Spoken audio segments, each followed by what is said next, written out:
ऐसे मुड़ी उठा उठा के करा के देखा ताड़ा। तहरा काहे मिर्ची लागत बा? हम केहू के देखी। अरे आफ्ताब के खोजत हुई और का।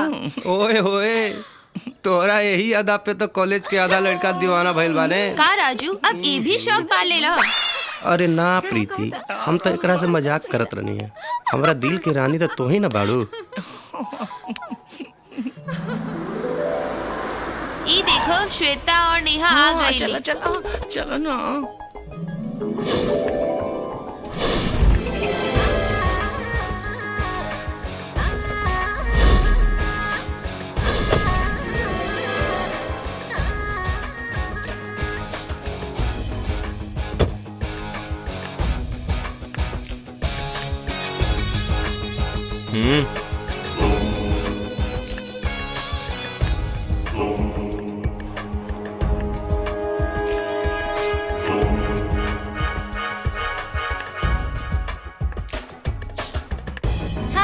हाय। कैसे हो? चलो क्लास चले। हाँ, हाँ, हाँ, चलो। अरे रे रे रे रे। विक्रम, ई का बदतमीजी है, लौकत नहीं खे का? अरे हमर जान, लौकत ना तो ये भौरा कली पे मडराइत कैसे? ए, जुबान संभाल के बात करो, ना तो ना तका बिना मंगले चुम्मा दे देबू। ये ले चुम्मा। चलो।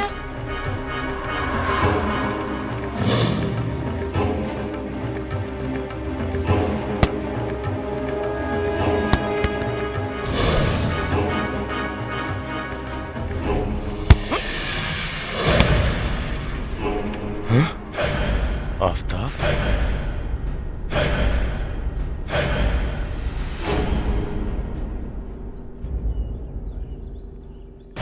मार ससुरा के।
का भाई, लेट तो ना भइल?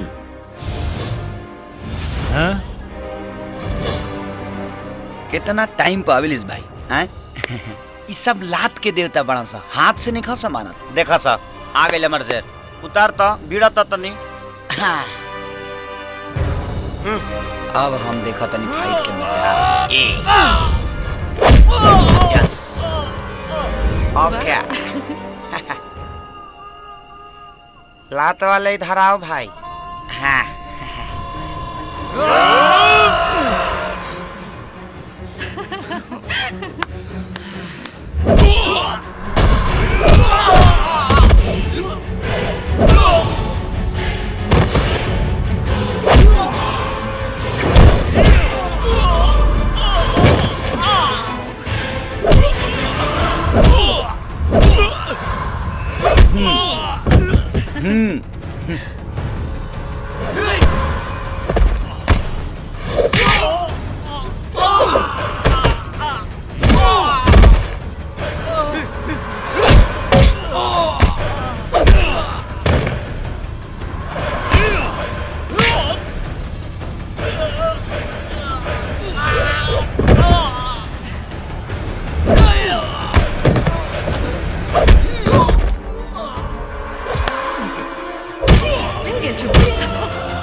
ये क्या हो रहा है?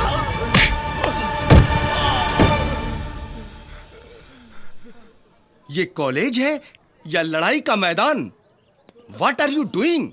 It is out of discipline. Understand? चलो सब लोग, चलो अपने अपने क्लास में।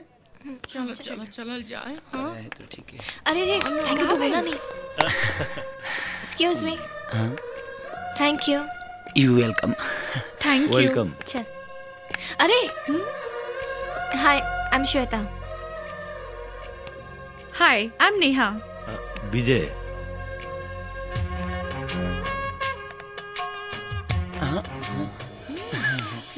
आफ्ताब। Thank you.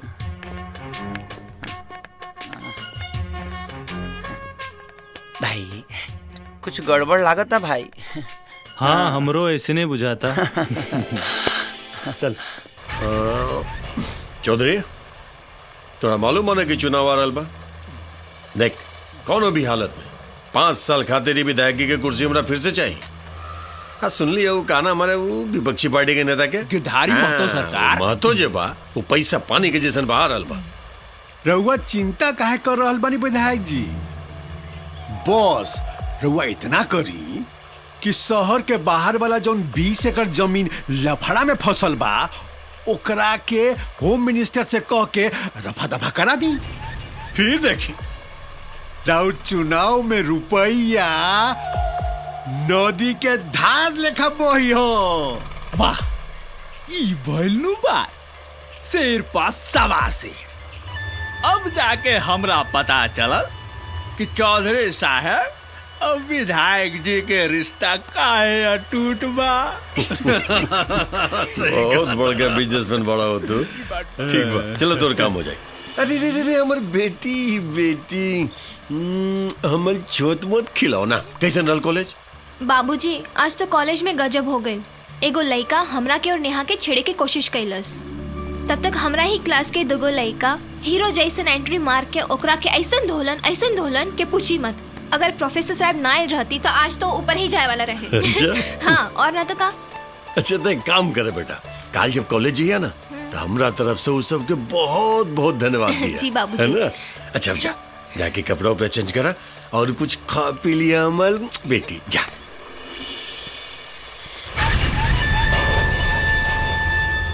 ए पिए। जी सरकार। तनी पता लगाओ तेरे ससुर के बाबू मरद लौंडा हमरा करेजा के टुकड़ा के हाथ लगावे की कोशिश कैलस। ससुरा होकर हालत में हाथ डाल के ना अतड़ी पचौनी निकाल ले। सरकार रहुआ गुस्सा थूक दी ना, हो गई लोग के काम भर धुलाई बस। ठीक बा, है ज्यादा तू दोनों लौंडा के पता लगाओ जे हमरा बेटी के बचलस। जी जो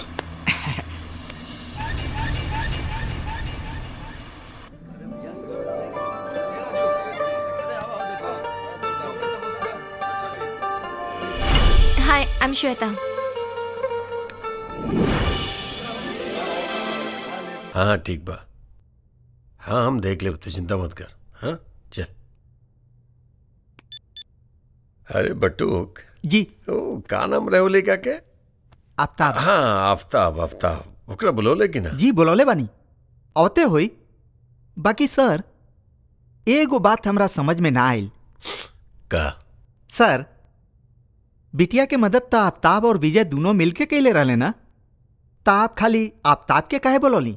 अब इतने तेरा समझ में आ जाए तई विधायकी की कुर्सी पे तू ही ना बैठते।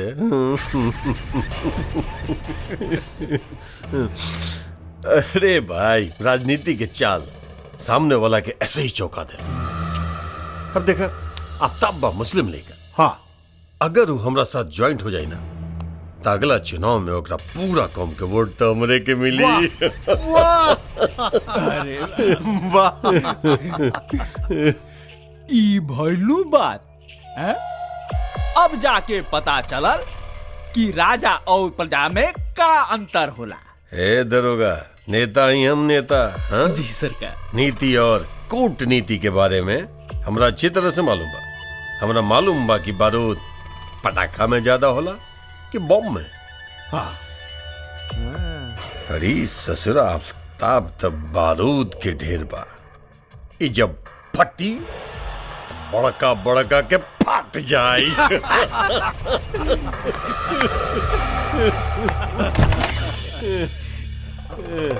सर आफ्ताब आ गई।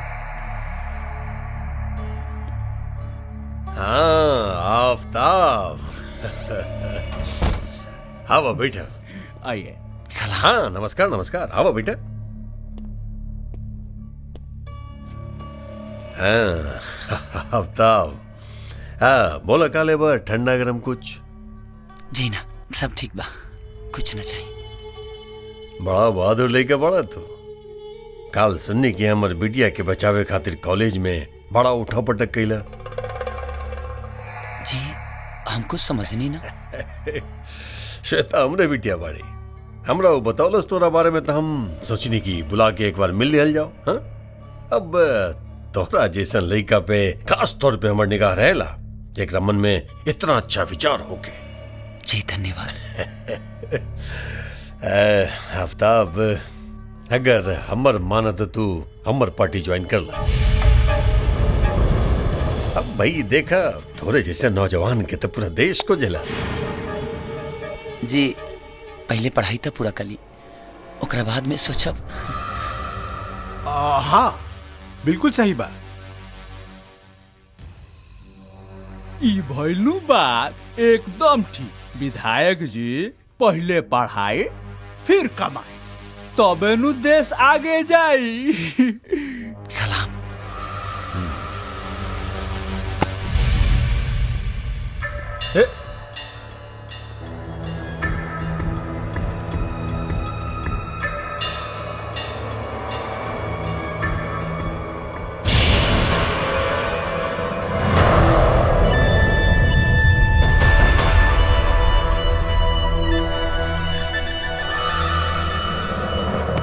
नेहा और श्वेता अभी तक ना आईली। आ जाई है, कोनो कॉलेज बंद हो रहल बा का? और देखा ना हमारा आफ्ताब भी अभी तक आयल ना। तू का हमेशा आफ्ताब आफ्ताब करत रहलू? तोरा का उनका घर का रानी बने के का? ओए माँ देखा राजू, हमरा के ना हर वक्त मजाक अच्छा ना लगेला। ई दिल के मामला बा, तोहरा समझ में ना आई। ऊ देखा एगो जोड़ी त आ गई। हाय। आज अकेले अकेले? अरे अकेले अकेले का, साथ में नेहा नहीं की देखा। ना ना, हमरा कहे का मतलब ई रहे कि आखिर आफ्ताब बाड़े कहाँ?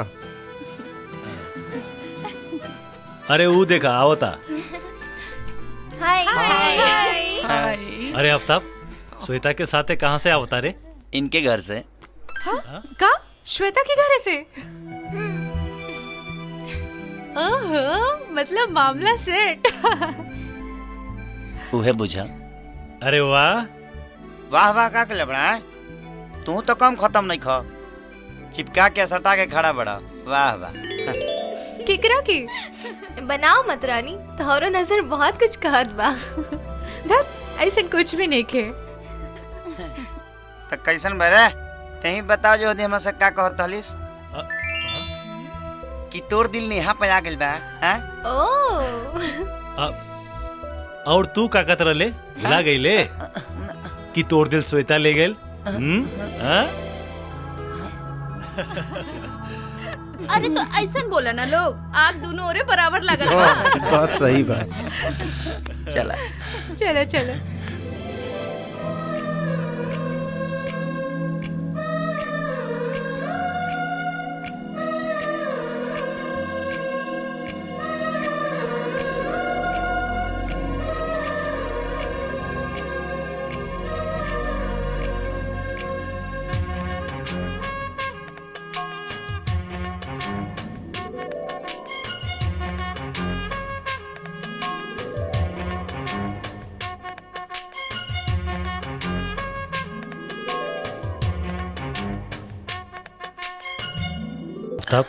हाँ? देख हम कहता नहीं ई नेता लोग के साथ काम मत करा। काहे? अरे भाई ई राजनीति बड़ खराब चीज होला और नेता लोगन के कोई ईमान ना होला। आजकल के राजनीति के बारे में के नेखे जानत, जे जितना बड़ गुंडा वो उतना ही बड़ नेता। अरे यार ये सब बात छोड़ना यार, ये सब बात माई से मत बताइए, न तो अलगे गावे लगी। ठीक बा। और अब की जम के पढ़ाई करे के बा। हाँ बिल्कुल बिल्कुल। हाँ अब की लिखे के बा खूब हमरा। एकदम लिखे के बा भाई। कलम तोड़ देवे के बा हमरा। अरे एक कलम ना 4-4 कलम तोड़े के बा। हाँ हाँ माई ठीक बा की लिखल जाए। हाँ बिल्कुल बिल्कुल। इला लोग दूध पीला और इतना रात तक जागे के कोनो जरूरत नहीं खे। ला दूध पिया। परीक्षा कपार पे बा, सुबह जल्दी से उठे के बा। ला सुझ जा। हाँ हमरे विचार से तो हमनी सबके पिकनिक पे जाए के चाहिए। वाह वंडरफुल। हमार दिल भी कुछ ऐसा नहीं कहा तुमने। बस बस हो गई फैसला, कल हम सब लोग पिकनिक में जाए। लेकिन आफ्ताब ना जाए तो हम ना जाए। सही बात है, आफ्ताब और विजय के बिना तो मजा ना आए। तू लोग काहे चिंता करत ताड़ू? आफ्ताब विजय के लेके गेल हमार जिम्मेदारी बा, हम लेके चलब नहीं। इधर इधर इधर ए बॉल पे ये लो। आदि ए इधर देख। मजा आ रहा है। ये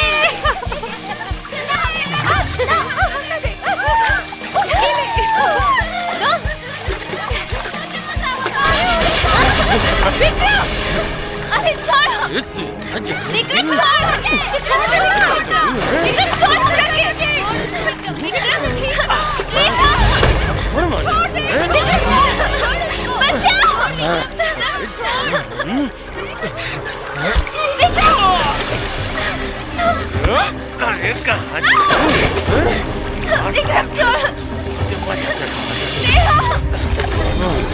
छोड़ विक्रम, विक्रम छोड़ हमरा के। छोड़ दे छोड़ दे छोड़ दे। नहीं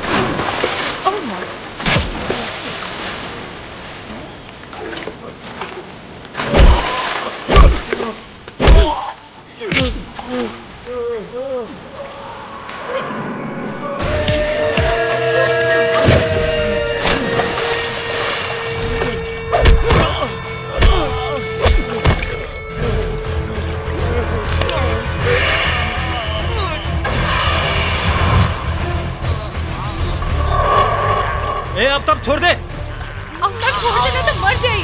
हाँ आफ्ताब छोड़ देना तो सचमुच मर जाई। अरे आफ्ताब आफ्ताब अरे छोड़ दे। छोड़ आफ्ताब। अरे छोड़ दे एकरा के। छोड़ना तो मर जाई। आफ्ताब छोड़ हट। अरे कहतानी छोड़ दे। अरे मॉडल में कहा। हाँ ठीक है, अगर श्वेता के तरफ केहू भी आंख उठा के देखी तो मार अपना सीधे फाड़ दे।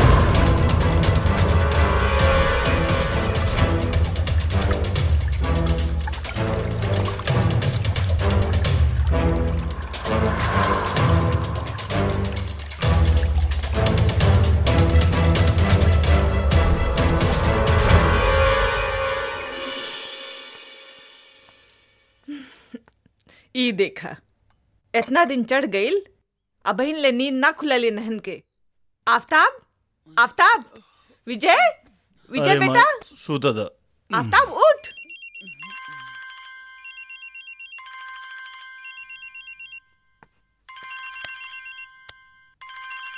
अरे ई तो कोनो लइकियन के फोन बा।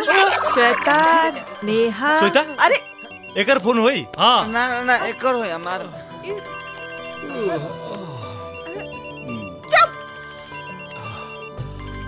चुपचाप उठ के चाय पी ला लोग और नहा धो के तैयार हो जा। परीक्षा खत्म हो गई तो एकर मतलब ई ना कि आवारागर्दी शुरू कर दे लोग।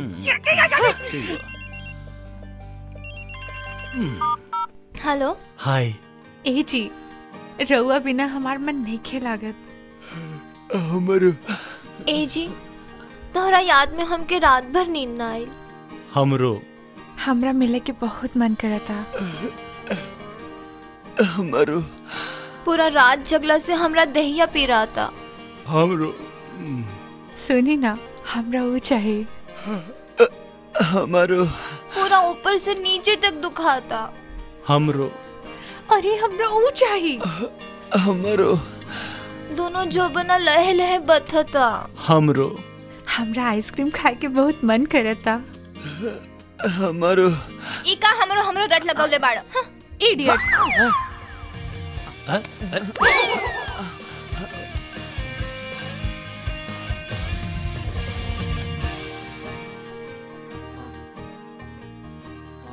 का कहले रे हमरे वाली से? अट्टी का कहली है हमरा वाली से। हम तो खोल देहनी तोर सारा पोल। हम खोल देनी है तोरा वाली से। तोर पोल। केकर पोल? तोर पोल। हमू खोल देनी तोर वाली से पोल।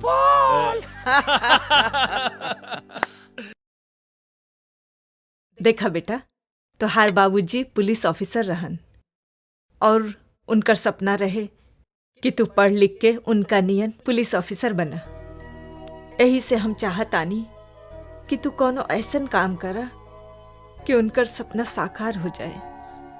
अरे माई ऐसने होई, हम पूरा कोशिश करब कि बाबूजी के सपना पर खरा उतरी। बाकी माई, तू आज तक हमरा के इना बतौलो है कि आखिर बाबूजी के मौत कैसे भइल? हम तोहरा के मना कैले रहली ना, तू अपना बाबूजी के मौत के बारे में कुछ ना पूछबा। जब उचित समय होखी तब हम खुद ही बताई। ठीक बा माई, गलती हो गई, माफ कर दा, अब से ना पूछब। बाकी माई, आफ्ताब के बारे में तोरा से एगो बात पूछे के रहे। का बात बेटा, बोला। वो आफ्ताब नेता भानु प्रताप से मिलल रहे और ओकरा साथे काम करे के कहत रहे। का?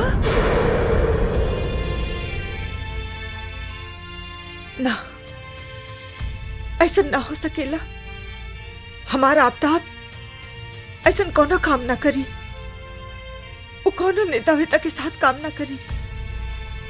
हम ओकरा के मना करब, वो कोनो नेता वेता के साथ काम ना करी।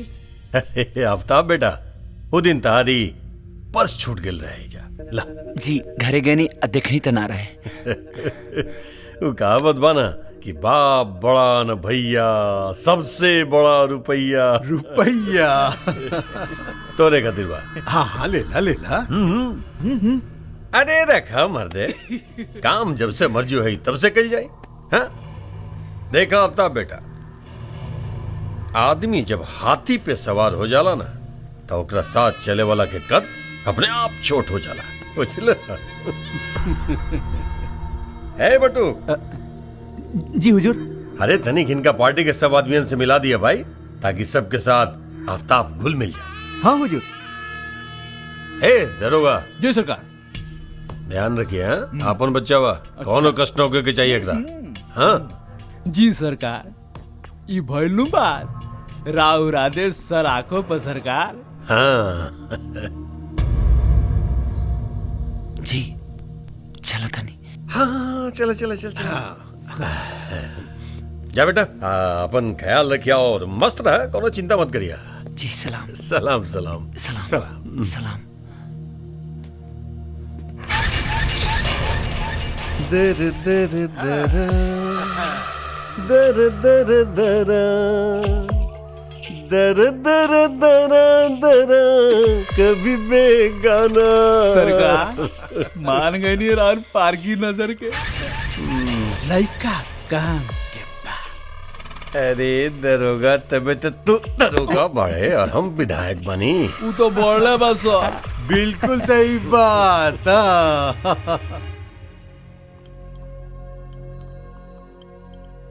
अगर तोरा माई के हम पसंद ना आई नहीं तो तारों के छोड़ेंगे परी। का? बात तो सुना, अपने माही के नाराज करके कौनो काम नहीं की कर सकत। और यो सच बा कि तोहरा के भी नाराज नहीं की देख सकत। सच में? हम तोहरा खाते अपने माई के गोड़ पर नाक तब तक रगड़ब जब तक ले तो के स्वीकार न कर लिए। मतलब हम तोरा सच में पसंद बानी। I love you. I love you too. वापस कर दे जाके ये पैसा, और खबरदार कोनो नेता वेता के साथ काम करे की कोशिश कैला तो। लेकिन माई हमरा समझ में नहीं आवत कि आखिर में बुराई का बा। बुराई और अच्छाई के तर्क हमरा साथे करे की जरूरत नहीं खे। एक बार कह देनी कि नेता के संगे काम नहीं खे करे के तो बस नहीं खे करे के। ठीक बा माई, अगर तोरा पसंद नहीं है ना तो हम ओकर पैसा लौटा दे। और एक बात के ख्याल रखिया, जौना दिन हमरा के पता चलल कि तू हमरा से छुपा के कोनो ऐसन वैसन काम करत तारा, ओ दिन से हमार तोहर रिश्ता खत्म। माई ऐसे मत बोलो, हम ऐसा कोनो काम ना करब जौना से तोहरा और विजय के दिल के ठेस पहुंचे।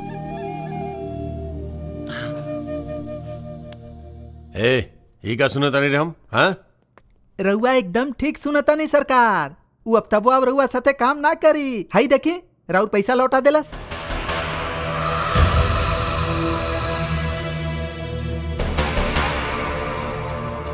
हमारा साथ काम न करी ठीक कैसे हो सकेला? काम तो ओकरा करी के पड़ी, वरना बहुत महंगा पड़ जाएगी। काम करे खातिर ढेर सारा लड़का मिल जाई हमसे। रहुआ तक खाम खा परेशान होत बनी विधायक जी। ढेर सारा लड़का ना, खाली आफ्ताब चाहिए हमरा। आफ्ताब ओकरा शायद मालूम नहीं कि हमरा नजर में जे एक बार बस जाला वो हमार हो जाला, और फिर ओकरा हमरा इशारा पे ही नाचे के पड़ी। काम तो करी के पड़ी ओकरा। अच्छा विजय, तू जौन पुलिस की नौकरी की खातिर इंटरव्यू देले रहला, ओकर का भइल? आजकल में ही लेटर आवे वाला बा, देखा का होता। भगवान करे जल्दी से फाइनल हो जाए। काहे अब अकेले नहीं खेल रहल जात का? धत, तोरे तो हर वक्त मजाक सूझेला।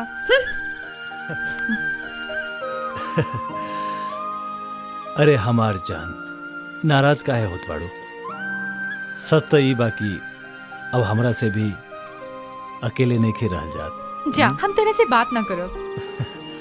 खैर ये सब छोड़ा, एगो बात जाना तारू? का? आफ्ताब श्वेता के बाबूजी से मिलल रहे, और श्वेता के बाबूजी आफ्ताब के आपन साथे काम करके कहत रहले हो। आफ्ताब तो रेडी हो गल रहले, लेकिन माए अपना कसम दिला के कहली कि कोनो नेता वोता के साथ काम करे के जरूरत नहीं खे। तो ठीक तो कहली माई, आजकल के नेता सन के नहीं खे जानत। ये बात तो हमू आफ्ताब के समझोले रही, पर पता ना वो काहे काम करे खातिर तैयार हो गई। लेकिन एगो बात हमरा समझ में नहीं खे आवत कि नेता के नाम सुन के माई काहे इतना नफरत करेले, और जो न दिन माई के मालूम पड़ी कि आफ्ताब नेता के लड़की से प्यार करेला तो वो दिन जाने का होई। ये बात तो बा। खैर ये सब छोड़ा, हमरा के आइसक्रीम खाए के मन करता।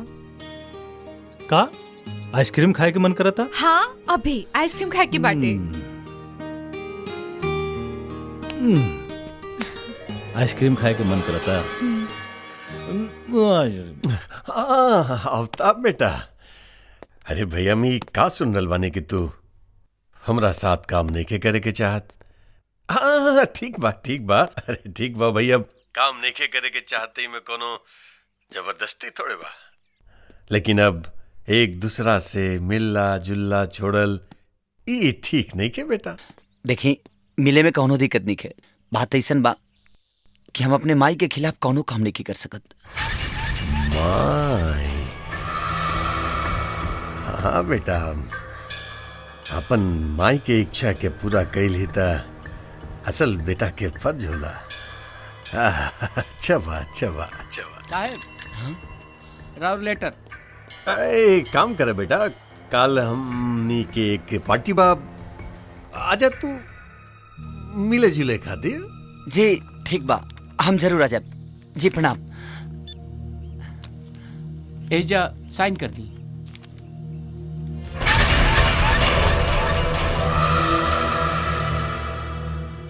चल तनी।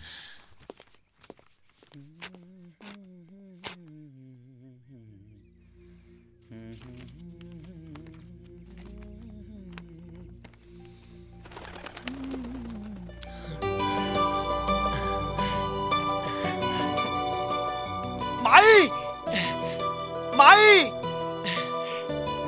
हाँ बेटा का बात बा? माई अरे बतावा ना का भइल? माई का हमनी के विजय इंस्पेक्टर बन गई। इंस्पेक्टर बन गई विजय? ये देख देख माई, हमनी के विजय अब इंस्पेक्टर बन गई। हाँ विजय का बात है भाई, बहुत खुश दिख रहा बड़ा लोग। ला खुदे देख ला।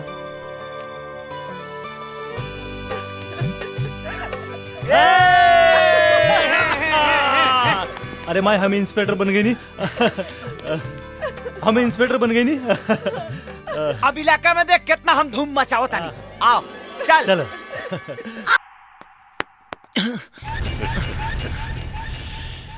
ठीक रहली ना, मजा आयल? हाँ? और बेटा कहाँ सोचला हमारा साथ काम करे के बारे में? जी हम अपने माई के खुशी खातिर कुछ भी कर सकत नहीं, ओकरा खिलाफ नहीं की जा सकत। और हमारे माई के आदेश बा कि हम रोल इनके साथ ही काम ना करी। अरे रुका रुका, ऐसे किसे बेटा हमारा पास आइल बड़ा? अरे नाच गान तो हो गई, अब तने कुछ खान पान भी हो जाए। हाँ जी ना, हवा हवा शर्मा मत हवा। अरे ज्यादा सोचे के ना बेटा, बैठा मंत्री।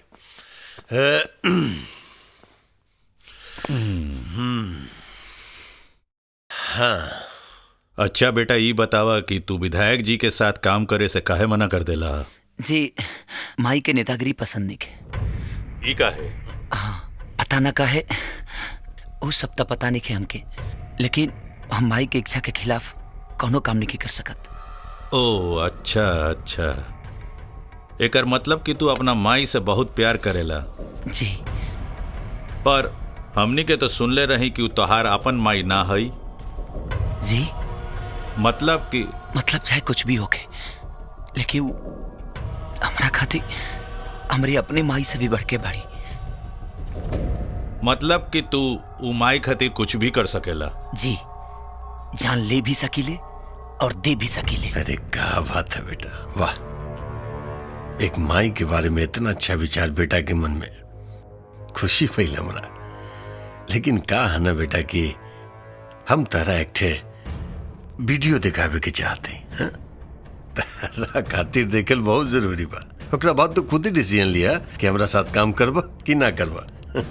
पहले ला अरे शर्मा मत, हम जानता नहीं कि तोहार पति इंस्पेक्टर राजीव वर्मा निर्दोष बा। अब देरी मत करा जान, जल्दी से अपन साड़ी खोला। अब बर्दाश्त नहीं खे होत हमरा से। अब जाने मन जल्दी खोला, तार पति के हम बचा न ले। हाँ नखरा मत कर, जितना जल्दी हो सके खोल।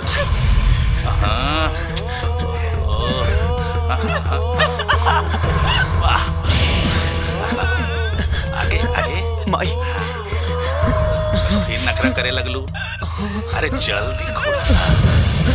देखा कौन देनी के तहार पति के हम बचा ले। हम बस ऐसा ही करो जैसा हम कहत नहीं, ठीक नो? हाँ बोला ना जल्दी। शाबाश, बहुत बढ़िया। और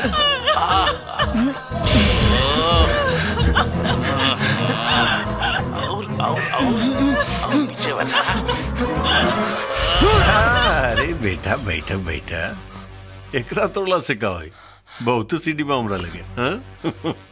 आराम से कहो मंत्री। और जाना तड़ा है मैं आवाज के करवा, वो आवाज हमार ह। मंत्री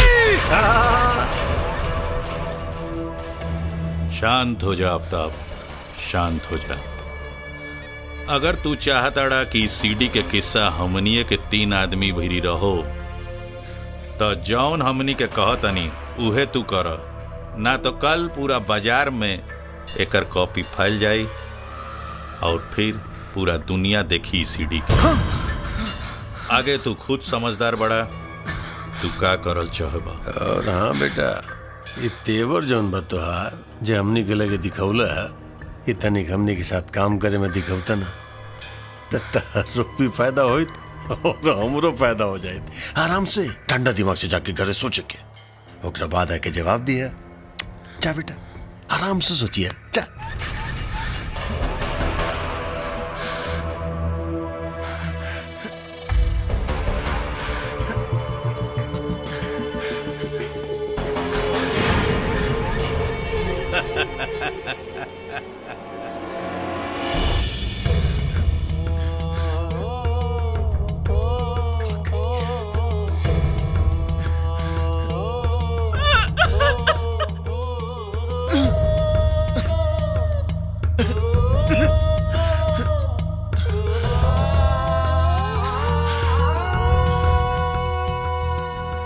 अगर एकनी के खत्म करे के बा तब हम केकनी की बात मान जाए के चाहिए, चाहे जो भी हो जाओ, लेकिन अपनी माई के इज्जत पर आँच ना आवे देम।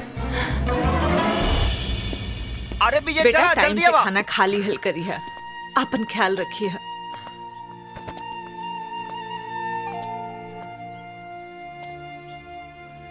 माई, बचपन से लेके आज तक हम तो दोनों के साथ ही रहनी है, कभी हम अलग ना रहनी है। और आज अचानक ना जाने क्यों बिल्कुल निक नहीं खिलागत।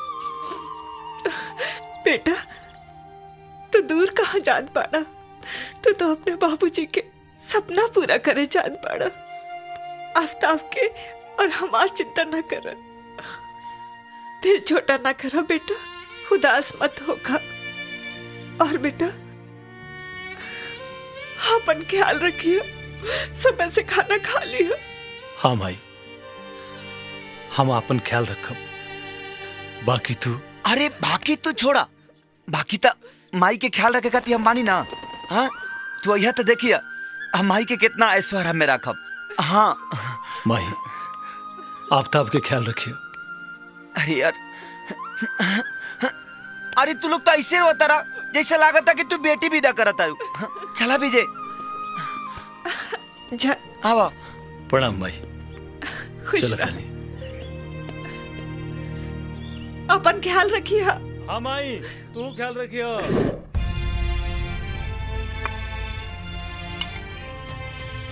अब समझ में आई कि उस दिन के रात माई यही लोगन के पास से भाग गया होता है और हमसे और हमारी अम्मी से टकरा गई।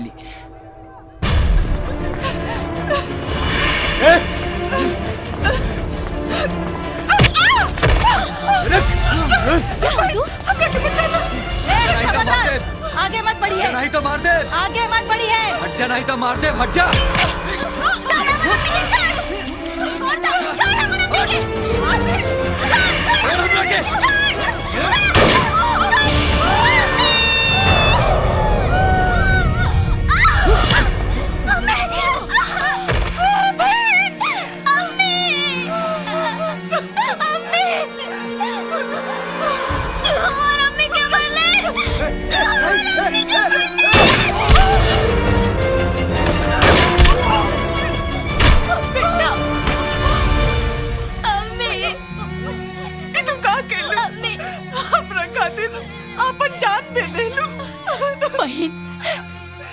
ये जान तो खुदा के अमानत होला और जब तक उनका इशारा ना रहेला तब तक ये शरीर में रहेला। जहाँ उनका इशारा होला ये शरीर छोड़ के रुखसत हो जाला। बहन लेकिन लेकिन के टाइम नहीं के बहन। हमार बेटा आफ्ताब के रहुए सब कुछ बानी। हमार बेटा के सब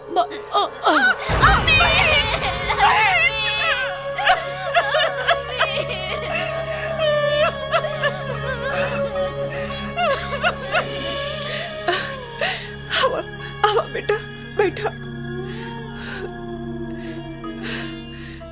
बेटा, ये विजय है, हमार बेटा और तुहार भाई। हाथ से तू हमार दूसर का बेटा बड़ा बेटा। जैसन विजय वैसन तू। हाँ, लेकिन विजय से ज्यादा तू हमरे दिल के करीब रहबा। बेटा, एक बात याद रखिए, ये सब बात विजय के कबो न बताइए। हाँ, और तू भी ये सब भूल जा बेटा, भूल जा।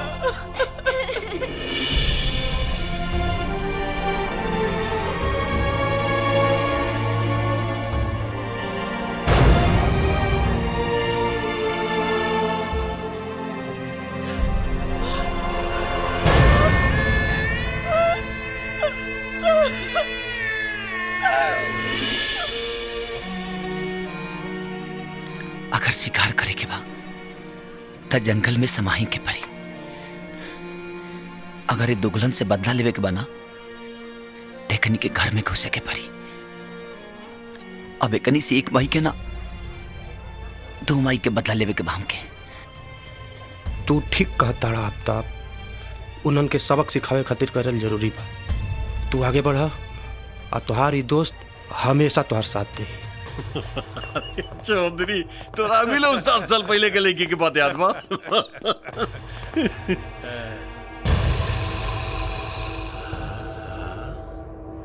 आफ्ताब, माई के लाल, कैसे कैसे? अच्छा छोड़ो, जैसे जैसे भी हिला। बैठा बैठा बैठा बैठा बैठा। विधायक जी, हम यहाँ बैठे खाते नहीं आई। कुछ बोले के चाहता है? बोला ना। हम लोगन के संगे काम करे खातिर तैयार बानी। तू हमरा साथ काम चौधरी जी हमरा साथ काम करी। लेकिन हमारी को शर्त बा। बोलो शर्त कहा।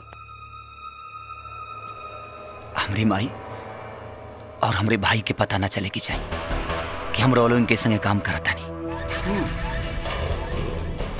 ही बात बा। हाँ, तई में फिकर करके का बात बा भाई, पता ना चले केकरो कानो कान खबर ना होई। हाँ चौधरी जी। जी विधायक जी। एक काम करा जी। काल से आफ्ताब तहरा कंपनी में काम करके हमरा काम के अंजाम दी, बुझला? जी जी, हम कुछ समझनी ना। अरे मैं समझे बुझे के का बात है यार। ही तरह साथ काम करी थे लोग के थोड़े पता चले कि हमारा आदमी है, बुझला? काल से तारा कंस्ट्रक्शन कंपनी में काम करी। हाँ हाँ जी जी, बिल्कुल समझ गए नहीं, बिल्कुल समझ गए नहीं विधायक जी। हाँ तो आफ्ताब बेटा, वो हमार पीए जे बटुक बा ओकरा से कल मिल लिया।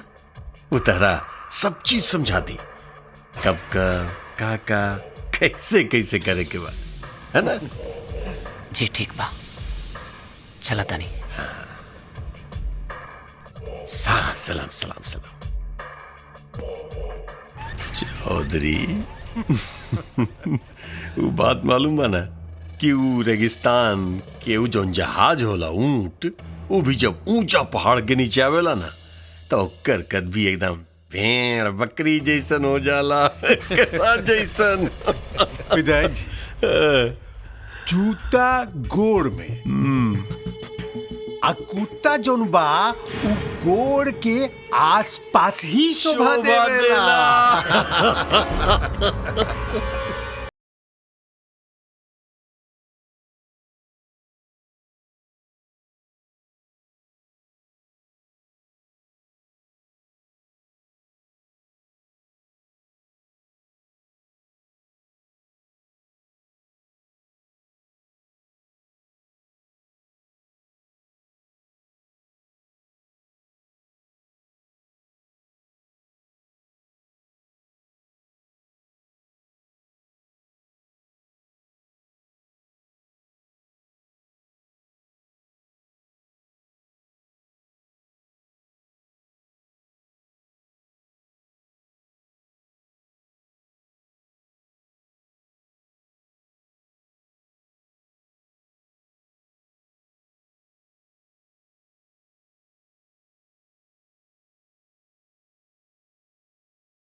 आज से आफ्ताब ना,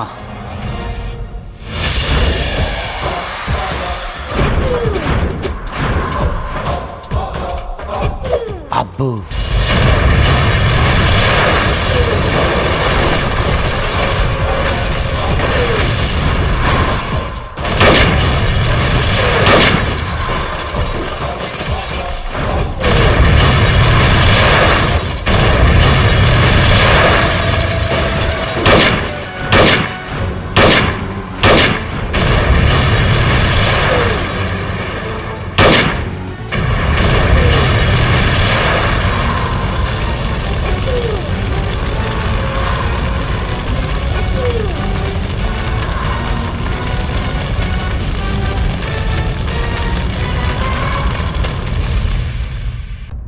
अरे बेटा आफ्ताब, हम आई। इतना बड़ा बंगला, अरे सब इतना छोड़ भाई। आलीशान, बहुत महंगा हुई ना बेटा।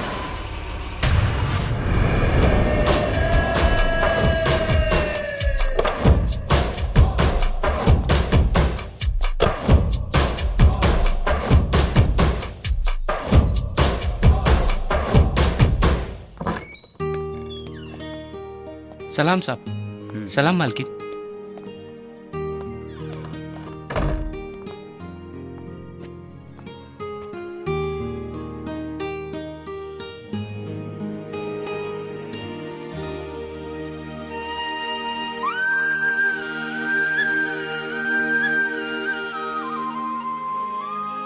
इतना बड़ा घर, बाकी तोहरा लगे इतना पैसा आइल कहाँ से बेटा, जे इतना बड़ा बंगला खरीद लेला? माई वो सब छोड़ा, ये बतावा कि तोहरा घर कैसा लगल? घर तो बहुत अच्छा बा, बाकी बेटा बाकियों की कुछ ना। चलाओ बैठ, चला। देखा हमार मालिक हमारा काम से खुश होके ई घर हमके इनाम में देले बड़े। और हाँ, तो के अपना बेटा पर भरोसा नहीं के? हाँ चला बैठा। बेटा हमरा के भरोसा बा, बाकी यही उम्र में तो गलत रास्ता पे कदम जाला, यही से पूछली हूँ। कौनो गलत सलत काम तो नहीं खे करत बाड़ा ना? माई हम कौनो ऐसा काम ना करब जमना से तुहार सर झुक जाए। हाँ मालिक। हाँ बाहर एगो पुलिस वाला आइल बा। हाँ पूछा था आफ्ताब के नयका घर ये है का? पुलिस? बाकी पुलिस का है? ठीक बा, भेज दो। जी साहब। अरे भाई विजय। और भाई वाह, खुश रहा बेटा। अरे यार तू तो हमारे के डरवाइए दिला एकदम से। काहे कौनो मर्डर कैले बड़े का? अरे ना यार, ऐसा कौनो बात नहीं है ना।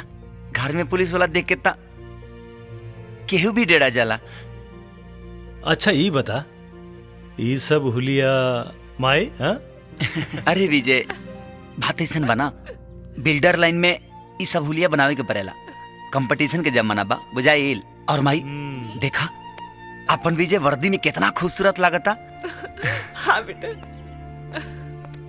आज तो हर बाबूजी रहतन तब फूला ना समझतन तारा के देख के। माई एक तब विजय कितना दिन बाद घर आइल बा और तू ओकर स्वागत आंसू से करत तारू। हाँ अरे पगला, ये खुशी के आंसू बा जौन आशीर्वाद बन के हमरा आंख से बह रहल बा। चला विजय आओ तो। बेटा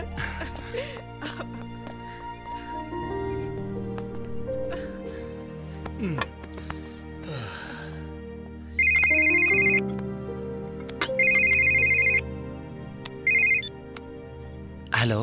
हाँ आफ्ताब, देख बहुत जरूरी बात बा, तू चुपचाप यहाँ घरे आ जाओ। हाँ हाँ हाँ हम आओ तनी। अरे केकर फोन रहे? अरे विजय हमरे मालिक के फोन रहला, कुछ जरूरी काम आ गइल बा, यही से मिले खातिर बुलाओ तारे। हम चला तनी, फिर बातचीत हुई बाद में। अरे आफ्ताब, लागता बहुत व्यस्त रहत बड़े। इतना बड़ घर गाड़ी, अरे कौनो लॉटरी के टिकट लागल रहे का? अरे हम पुरनका घर पर गई नी तो हमरा के पता चलल आफ्ताब नया घर ले बा। अरे का कर यार, बिल्डिंग लाइन में बहुत पैसा बा और अल्लाह के रहमो करम से बहुत अच्छा चलता। माई तू बीजे के खाए के इंतजाम करा, तबले हम मिल के होता नहीं। ठीक बा। अरे आफ्ताब, एक और खुशखबरी। अब हमनी एजा साथे रहब, हंसब खेलब, फिर वही मस्ती करब। काहे कि हमार पहिल का पोस्टिंग यही शहर में भइल बा।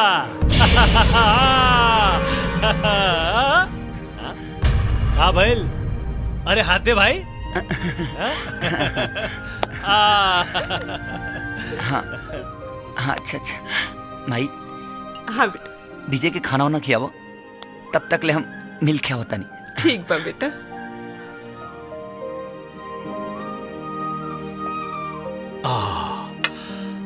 माई जल्दी से हमरा के खाना खिया दे, हमरा बहुत भूख लागता। हमरा डीआईजी साहब से मिले के जाए के बा। हाँ बेटा, अभी हम तोहरा खातिर बेसन के हलवा बनावता। ठीक है माई। तोहार मन पसंद।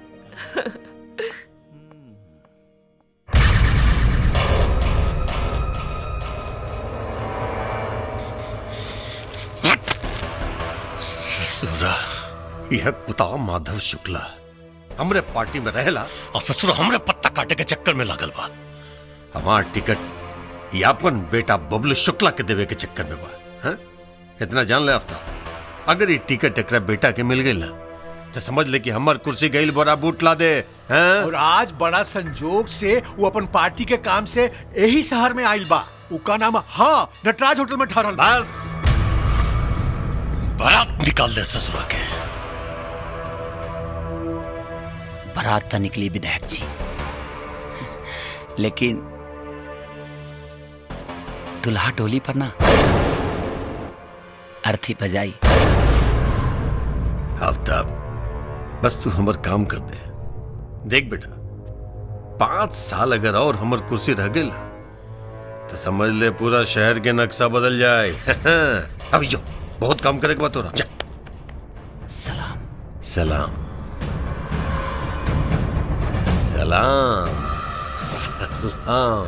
ए चौधरी जी, का कले रली तो रहो कि आफ्ताब ससुरा बारूद के ढेर बा, फटी तब पता न कितना कितना के फाड़ दी।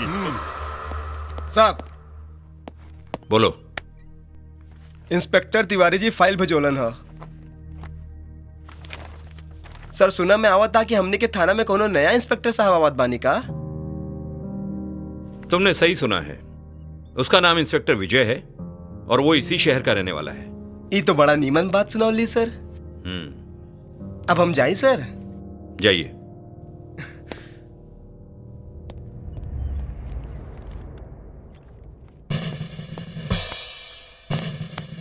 Good morning sir, I am inspector Vijay.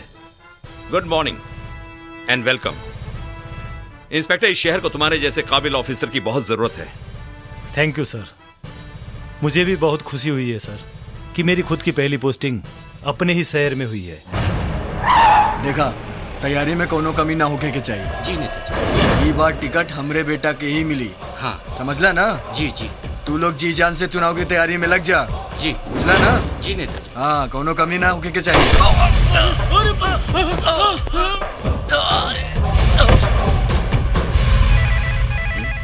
Excuse me. Hello. जय हिंद सर। हाँ बोलो तिवारी। सर, अभी अभी पता चला है कि नटराज होटल के सामने एमपी माधव शुक्ला जी का कौन हत्या कर दिया है। क्या? जी सर। ठीक है, तुम फौरन वहां पहुंचो। मैं इंस्पेक्टर विजय को भी वहां भेजता हूं। जी सर। जय हिंद सर। जय हिंद। क्या हुआ सर? नटराज होटल के सामने किसी ने एमपी माधव शुक्ला को गोली मार दी है। तुम एक काम करो, फौरन अपने सिपाहियों के साथ वहां पहुंचो। ओके सर।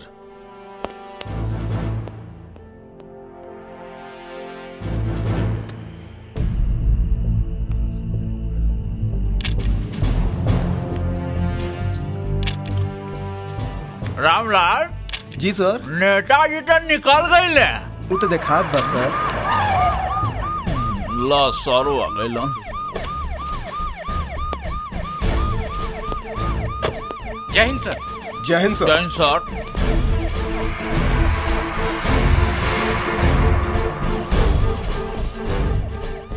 कुछ पता चलल? ना सर। सरेआम केहू गोली मार के चल दियलस और केहू के पता ना चलल? हाँ? हम बताओ तनी साहब। तू के हवा? हम नेताजी के साथे रहली। अच्छा तो का देखला? एक नकाबपोश आदमी आयल और गोली मार के चल गई। कितना लोग रहे? हाँ साहब वो अकेले रहल।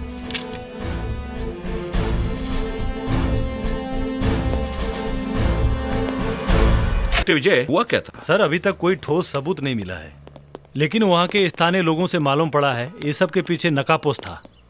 इसका मतलब है कि इस वारदात को भी अंजाम अब्बू ने दिया है। जी सर। एक्सक्यूज मी सर, वन क्वेश्चन। क्या शहर में खून खराबा इसी तरीके से होता रहेगा? ऐसा कुछ भी नहीं है। कुछ लोग इसके पीछे हैं और हम ये वादा करते हैं कि उनकी मंशा को कभी पूरा नहीं होने देंगे। हमारा डिपार्टमेंट इस सब के पीछे बड़े सक्रिय रूप से काम कर रहा है और बहुत जल्द हम गुनहगार को सामने लेकर आएंगे। शहर में दिन दहाड़े गोलियां चल रही है। सर शहर की इस हालत का जिम्मेदार कौन है?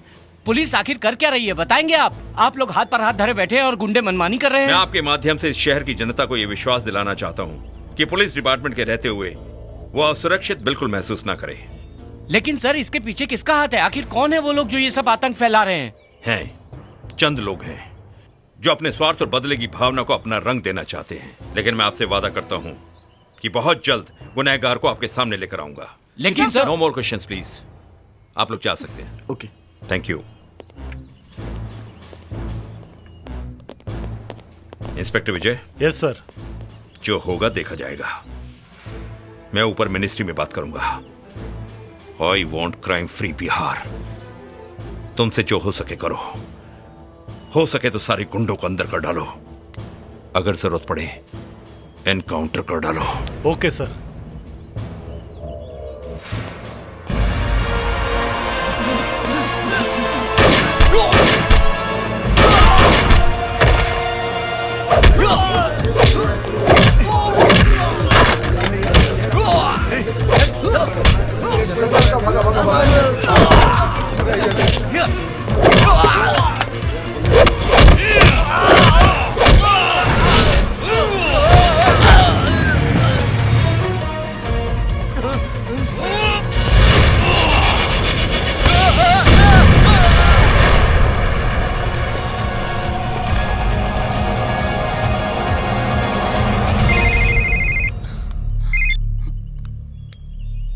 हाँ राजू बोल। आफ्ताब भाई बुरा खबर बा। का बात बा? इंस्पेक्टर विजय लोटिया इकबाल के सारा गोदाम के तहस तहस कर देले और ओकरा के मार भी देले। का बा कतारे? हाँ भाई। ठीक बा, हम नेता से बात करत हनी।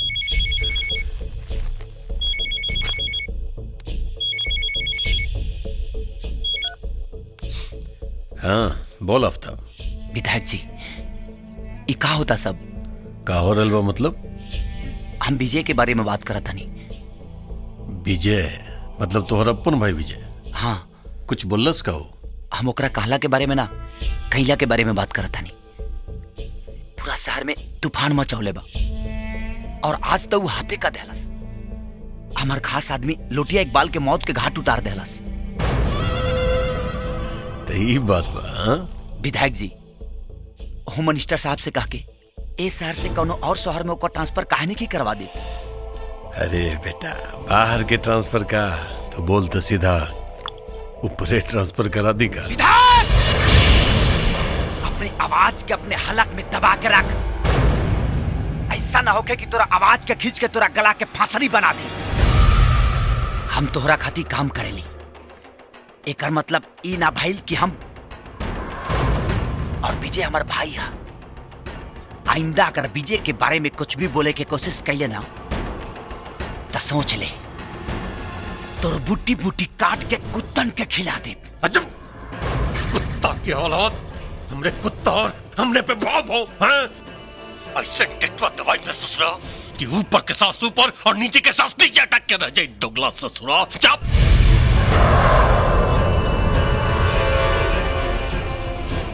हमरा के धमकी देता है और इन्हीं के समझत के पूरा रिमोट कंट्रोल हमरे हाथ में बा। एक बार बटन दबाई ससुरा का चिथड़ा चिथड़ा उड़ जाए दोगला कहीं का। केकर चिथड़ा चिथड़ा उड़ावे के बात हो रहा बा विधायक जी? आफ्ताब के। हाँ आफ्ताब के?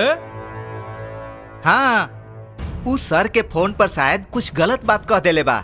ऐसन का कह देले? औकात भुला गिर बा ससुरा। चेतावनी देता हमरा कि हमर जीवान खींच के गर्दन के फसीदी बना दी। अरे बीच चौराहे में दोगला के पिछवाड़े में डंडा डाल के ना खड़ा कहनी ना तो भानु प्रताप नाम ना हमार। एकरे कहल जाला विधायक जी कि सांप के कितनो दूध पियावा लेकिन वो फुफकारे से बाज ना आई। अगर फन लेके ना कुचल दे हम। अब देखल जाए कि का हो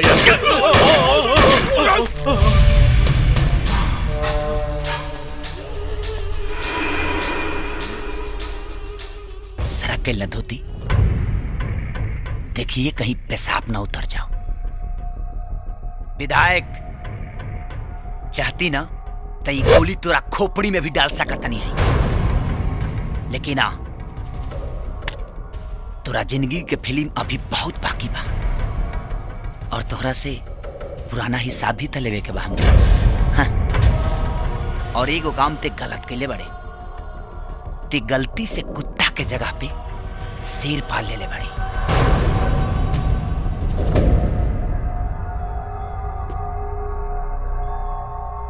अर्जुन जहिया इसे आदमखोर हो गई ना त काटी ना सीधे फाड़ दी।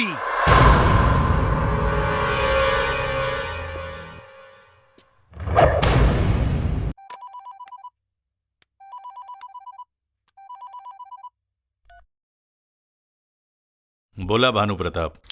मंत्री जी ये आफ्ताब ससुरा बहुत फड़फड़ाए लागल बा, चोंच मारे लागल बा ससुरा। चिंता करे के कोनो बात नहीं है भानु प्रताप। फड़फड़ा रहल बा तो ओकर पंख कुतर देहल जाई। हम लौट के आ रहल बानी, तब तक अपना गुस्सा के कंट्रोल करा, बुझाइल? अरे मर्दे कंट्रोल तो रखबे करब हम, लेकिन इस ससुरा के बारे में अगर कुछ ना सोचला ना तो ये आफ्ताब नाम के कांटा हमने के गर्दन में फंस जाए। हाँ? राजनीति के दांत बहुत मजबूत होला भानु प्रताप। कांटा कितनो भी नुकीला होखे उ चबा के गटक जाला। हमार रहल बानी तो बातचीत होई। जयराम जी की।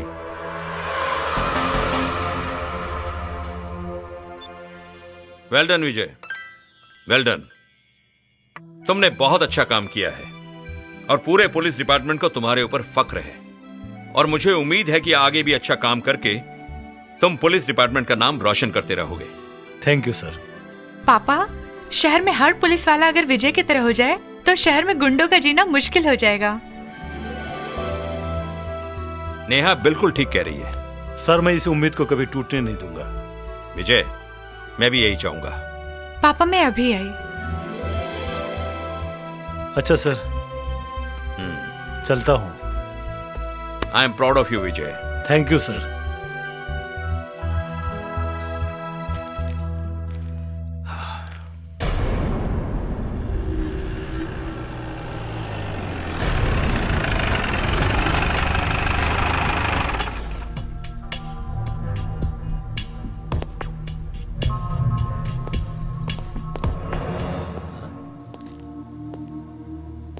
अरे नेहा, नेहा, नेहा, नेहा, नेहा आंखें खोला। नेहा।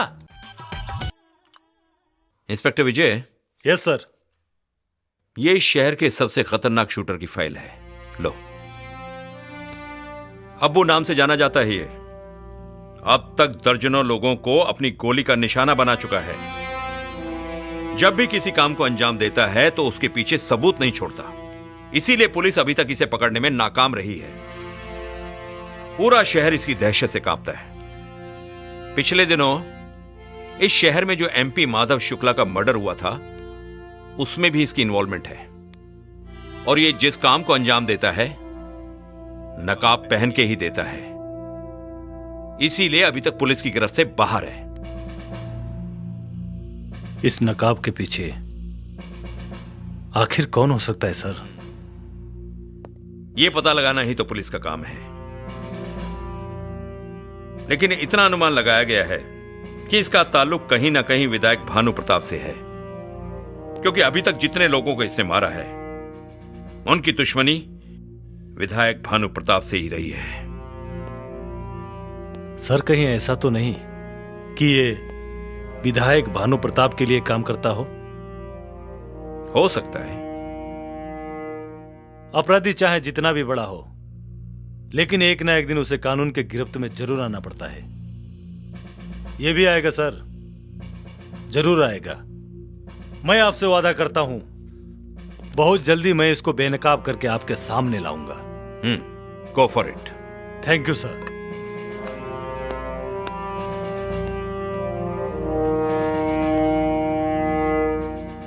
इंस्पेक्टर विजय, मुझे तुम पर पूरा भरोसा है। ला बेटा,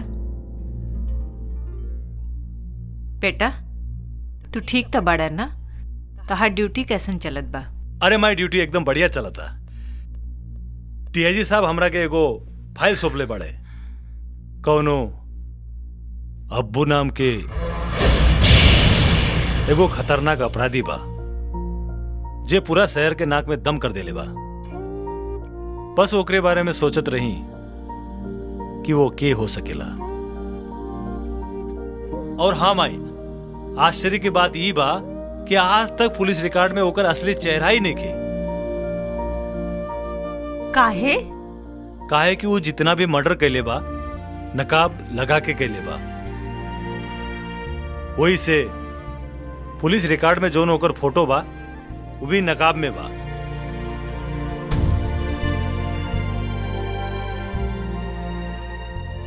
बेटा, मुजरिम चाहे कितनो बचे की कोशिश करे, कानून के लंबा हाथ ओकरे गिरेबान तक पहुंच ही जाला। कहा विजय, कहा तू पुलिस और कानून के बात में माई का झुरा के रख ले बड़ा। हाँ, कोनो दोसर बात करा ना। माई तू जा खाना पीना के इंतजाम करा। काहे से कि पुलिस वाला लोग के कामे उबा, पुलिस, दरोगा, कानून, हवालात, कोर्ट कचहरी, दुका बात करके खाली तोहरा का जुराई है। तू जा खाना तैयारी करा। कहा तारा, ये ऐसा ही हमरा के बात में अजुरा दे और हमार सब कामा काज हो जाई। हाँ, जा जल्दी। राजू, अगर विजय के पता चल गई तू आफ्ताब के साथ मिलके ई सब कर रहल बड़ा, तब फिर का होई तू ही जानो। प्रीति, जैसे विजय हमार दोस्त बाड़े वैसे आफ्ताब भी हमार दोस्त बाड़े, और आफ्ताब के हम कभी ना छोड़ सकीला। कहे कि पर्दा के पीछे को जो सच्चाई बा हम जानता नहीं। विधायक जी, भला एकरा से बढ़िया का होखी क्या हमनी के अपन दोस्ती के रिश्तेदारी में बदल दिहल जाओ। श्वेता बिटिया जैसन बढ़िया बहू भला कौन माई बाप के स्वीकार ना होखी है? मतलब आपके रिश्ता मंजूर बा? अरे बिल्कुल भाई, बिल्कुल। विक्रम हमरो बहुत पसंद बा। बाकी सरकार अगर रहुआ बुरा न मानी तो एक बार अपन श्वेता बिटिया से भी ए रिश्ता के बारे में पूछ लिहल जाए। अरे पागल, श्वेता से पूछला।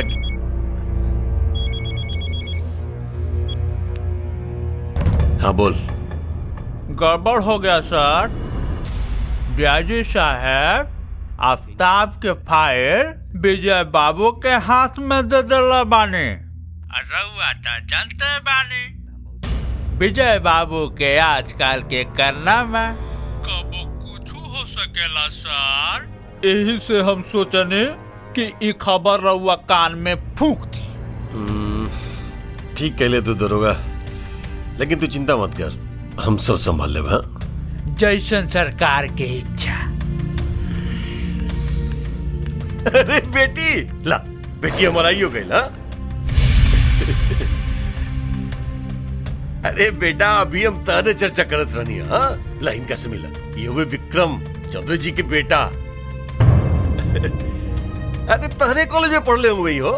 अच्छा से पहचानत बानी इंकरा के। अच्छा, ये तो और भी अच्छा बात बाकी तू लोग एक दूसरा के जाने ला। वो कहा ना बेटा कि तार बिया हम विक्रम के संगे तय कर ले। का शादी और इंकरा से? अरे में इतना चौके के क्या बात है? देखा बेटा, एक न एक दिन तहर बेटी की शादी ब्याह करी के पड़ेला। हाँ? और वैसे भी तहार माई नहीं की था, ई जिम्मेदारी तमरा के लिए निभावे के पड़ेगी। कहो चौधरी। हाँ बाकी बाबूजी हम इनकरा से शादी ना कर सके। काहे से कि हम आफ्ताब से प्यार करीला। श्वेता, आफ्ताब हम रउआ के बतावे ही वाला रहे कि कुछ बतावे की जरूरत नहीं है। हाँ? हम चौधरी साहब के जवान दे दिले बनी। तोहार ब्याह जब भी होई विक्रम से ही होई। आफ्ताब ससुरा औकात का बहु आफ्ताब के जबान प्रताप के दमाद बनी ससुरा। आफ्ताब के औकात रउआ विक्रम के औकात से बहुत ज्यादा बा बाबूजी। काहे कि ई एक बार ना कई बार हमरा इज्जत पे हाथ डाले के कोशिश कैले रहे और हर बार आफ्ताब हमरा के बचौले रहे। इसे हम जब भी शादी करब आफ्ताब से ही करब।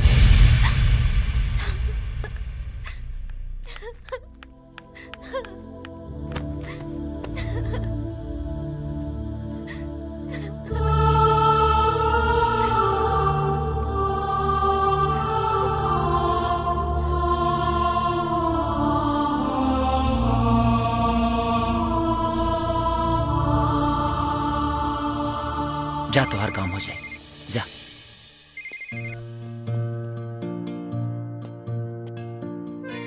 हाँ श्वेता बोला।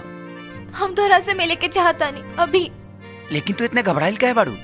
हम मिलब तब बताए। ठीक बा बाबा, तू एगो काम करा, रात के नौका फार्म हाउस पे आ जी। ठीक बा, बाय, लव यू।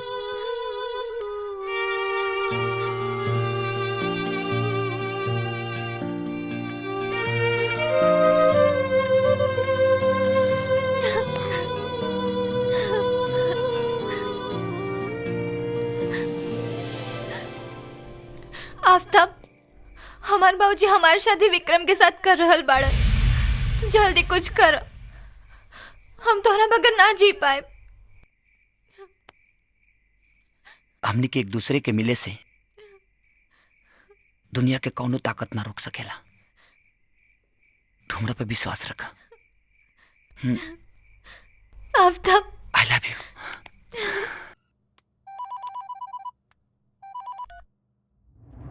बोला भानु प्रताप। सुना मंत्री वो माधव शुक्ला के रास्ता से हटावे के कार्यक्रम तो ससुर बिल्कुल उल्टा पड़ गई यार। सुने में बता कि पार्टी हाई कमान ओकरा बेटा के टिकट दे रहल बा। हाँ बात तो कुछ वैसने बा। हमू कोशिश में लागल बानी कि एकरा के कौनो न कौनो अड़ंगा लगवा के कैसहू रोकवावल जा सके। हाँ, तू रोका रोका, हम ससुरा के ठोकब। आज के आज ठोकब ससुरा के। हम जानता नहीं भानु प्रताप, तू अपना राजनीति से बाज ना आई बा। वैसे हम काल आ रहल बानी तो ई विषय में बातचीत हुई। हाँ ठीक बाबा। अरे फोन कैले रहले अब तक जी हुजूर, फोन कैले रहनी आवते हुई। मतलब बबलू शुक्ला के भी चौधरी फुल एंड फाइनल। ससुरा बड़ा निर्दयी चीज होला, राजनीति कसम से निर्दयी चीज होला। और ऊपर से कुर्सी, एक बार जेकरा कर लत लग जाए ना, ससुर मरे के बाद भी ना छूटे। कुर्सी चाहिए तो चाहिए कोनो हालत में बस। हमार जरूरत पड़ गई ना विधायक जी। अरे अब तो बेटा, अब देखा ना बेटा, जहाँ बहुत ज्यादा प्यार होला ना टकराहट भी हो जे होला, है ना। राजनीति ना काम के बात करी। अरे बेटा बेटा बेटा देखा, लगा था कि तू अभी ले नाराज पड़ा। हाँ काहे नोक पा, हम जाना ताने कि हम गलती कही। हमरा अफसोस पा, बहुत अफसोस पा बेटा। अरे भुला जाना, तू भुला जा। काम का बा पहले वो बताई। अरे क्या नाम होकर बेटा? बबलू शुक्ला। बबलू शुक्ला। देखे बेटा, पार्टी ना बबलू शुक्ला के सहानुभूति में टिकट दे रहा बा। हाँ, लेकिन हम चाहता नहीं कि सहानुभूति पार्टी के साथ रह जाए और टिकट हमरा मिल जाए। हाँ? कहाँ मिली हो? पटना आ जा रहा बा। वापस ना लौटी। सलाम। विधायक जी, ये अफ्ताबुआ तो एकदम रोबोट लिखा काम कर रहा था। करी काहे न रे? हाँ? अरे करी ने तो ससुरी मुठम राते में ठोक दे।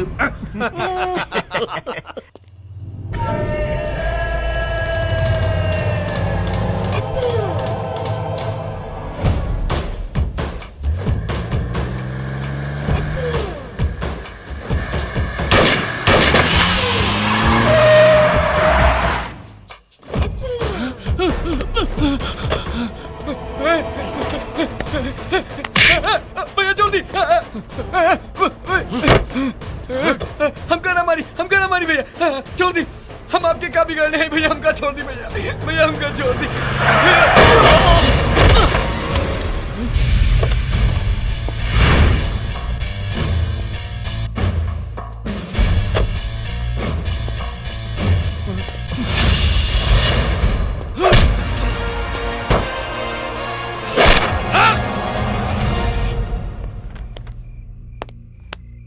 सर, आपने मुझे याद किया? हाँ, याद किया। कल क्या हुआ? अबू कौन है पता चला? सर, मैं घटना स्थल पर अबू के चेहरे से नकाब उतार चुका था कि अचानक उसने मेरी आंखों में धूल झोंक दिया और मैं उसे देख नहीं पाया। अच्छा, तुम्हारी आंखों में धूल झोंक के चला गया या तुम मेरी आंखों में धूल झोंक रहे हो? सर, मैं कुछ समझा नहीं, आप क्या कहना चाह रहे हैं? मैं साफ शब्दों में कहना चाहता हूं विजय, जब मैंने उसकी शक्ल देख ली तो तुम कैसे नहीं देख पाए? सर, आप वहां कैसे? तो जानना चाहोगे कि अब्बू कौन है? क्यों नहीं जानना चाहूंगा सर, बताइए मुझे वो कौन है। अब्बू कोई और नहीं, तुम्हारा भाई आफताब है। आफताब ही अब्बू है।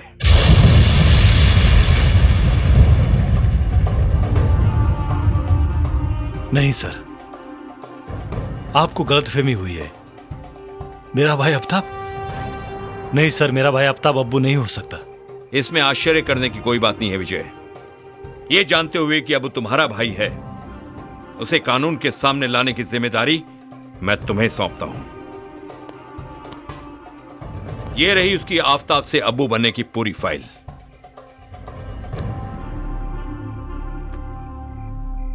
सर, मैं सपने में भी नहीं सोच सकता था उस नकाब के पीछे का चेहरा मेरा अपना भाई आफताब का होगा।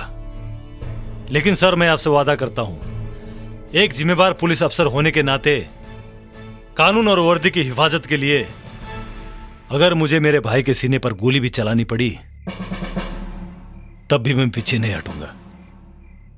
गुड।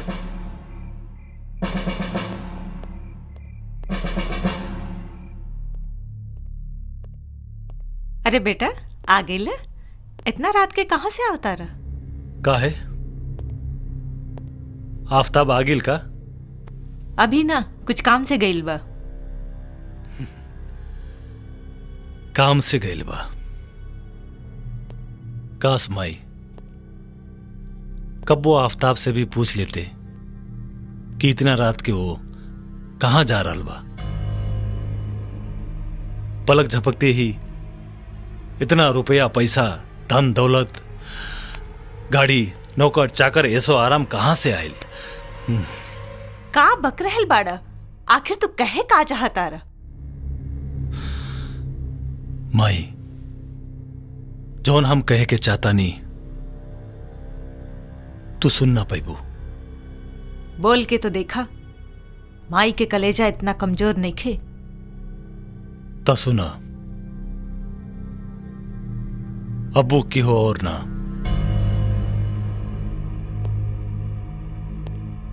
तोहरा अपना बेटा आफताब ही अब्बू है। कहा? आफताब? हाँ माई, ना, हम सच कहता नहीं। ये ना हो सकेला, ना, ऐसा ना हो सकेला। कहता ही झूठ बा, कहता ही झूठ बा, झूठ भाई। यह सच्चा माई।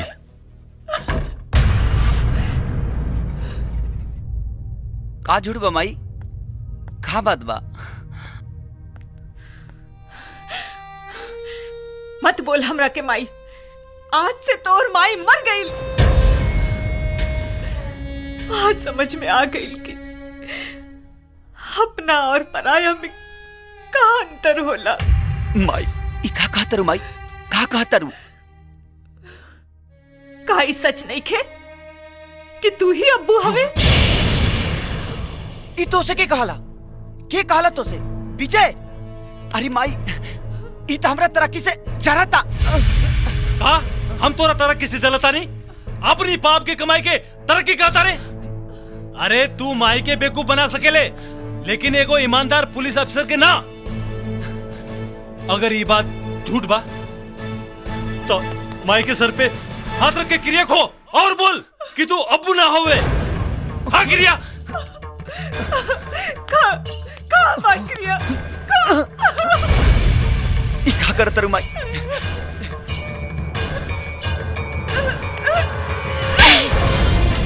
तोहरा जैसन मुसलमान गलती करेला और दुनिया के सारा मुसलमान कौम बदनाम होला।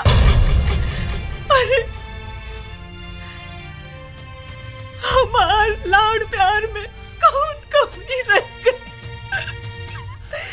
जौन तू हमरा साथे इतना बड़ा धोखा कैला। हम तोरा खातिर का ना कैसे बताई माई के क्या हम दोनों कुछ भी कही नहीं। माई के इंतकाम पूरा करे खातिर बचपन में विजय के अलग सुता के हम तोरा के अपना कलेजा से लगा के सुतौनी। माई ना अपना घर में दिवाली मनौली तो ओकरा साथे ईद, एक तरफ होली मनौली तो एक तरफ रमजान,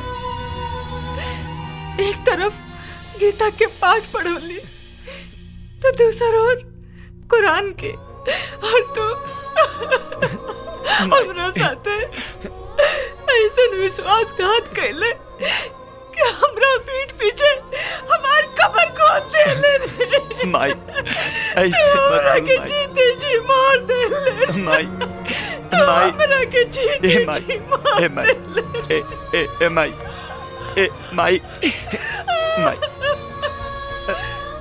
चुप, एकदम चुप। अब कुछ बोले की जरूरत नहीं के। अब हम तो कोनो सफाई ना सुनब।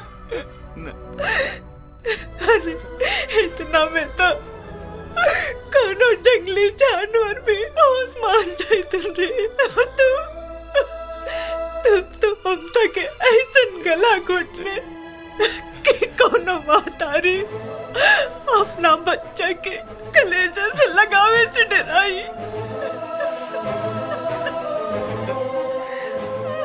ए माई ए माई विजय ले चल हमरा के यहाँ से, नहीं तो एक पाप से बनल छत के नीचे हमार दम घुट जाई। चल ले चल हमरा के। ए माई ऐसे मत कर। अरे तोरा लिंग के सिवा हमर के बारे। ए माई ऐसे मत कर माई, ऐसे मत कर रे माई। ए माई माई ए माई माई ए विजय ए समझाओ ना माई के।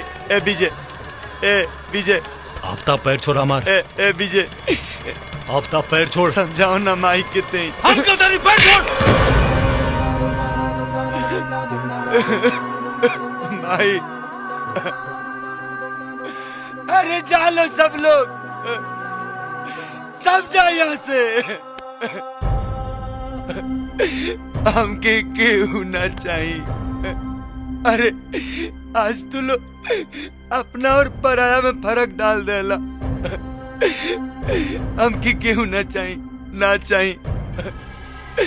हमके सजा मिले के चाहिए, मिले के चाहिए।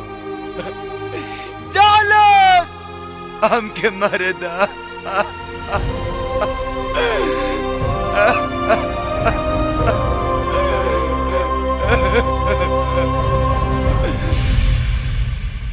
क्यों मुझे रुसवाई दी,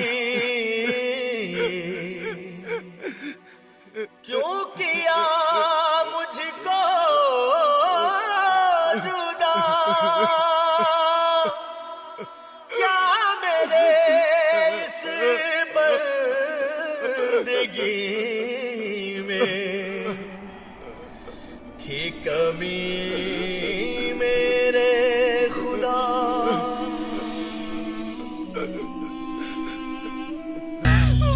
लेकिन मंत्री जी वो आफ्ताब हमने खातिर अब कोनो काम के न रह गई। कानून के नजर में ससुरा के चेहरा आ गई बा। अगर ओकरा बारे में कुछ सोचने लगे ना तो बहुत डेंजर हो सकेला हमने के खातिर। और ऊपर से ओकर भाई विजयया ससुरा कानून के रखवाला समझेला अपना आपके। अच्छा हो विजयया आफ्ताब बाके ठोक देले रही। शांत हो जा भानु प्रताप, शांत हो जा। राजनीति करे वाला के इतना गुस्सा शोभा ना देला। सब ठीक हो अरे जाएगी। का खाक ठीक हो जाए। उदीने बोले रहले कि शुक्ला के बेटा के मार मारियो ने पहला ससुरा वल्लस के निशाना चुक गेल हमार। निशाना उसाना ना चुकल, विजया के देख के फट के लोग कर। हमरा तो डर लगा था कि कहीं विजया के सामने हमने के राज दौकल देबे अफ्तब्बा। तू चिंता मत करा, ई विषय में हम डीआईजी से अभी बात करब। का हो ओकरा से, मतलब का निकली होकर? तू तो ई कहावत सुनले होखबा कि लोहा के लोहा काटेला। हम ऐसन चाल चलब कि ओकरा के धोबी के कुत्ता बना देब। ना उ घर के रह जाई ना घाट के। तू देखत जा।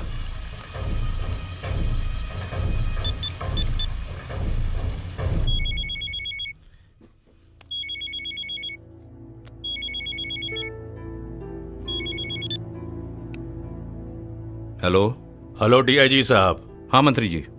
सुना है कि अब्बू के चेहरे के पीछे आफताब निकला। एक्सक्यूज मी मंत्री जी, 1 मिनट प्लीज।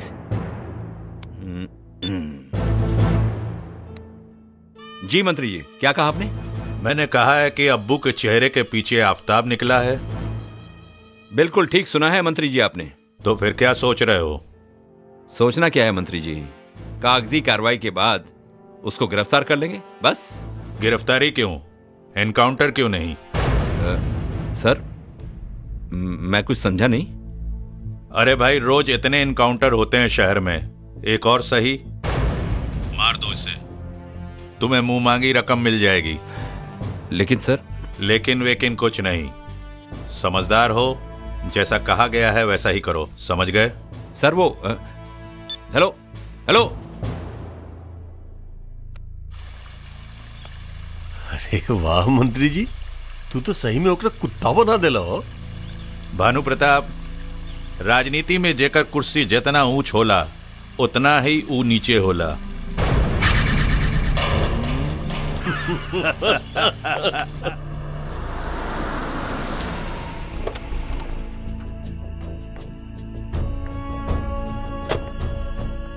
आओ आफ्ताब, तुमसे एक बहुत जरूरी बात करनी है।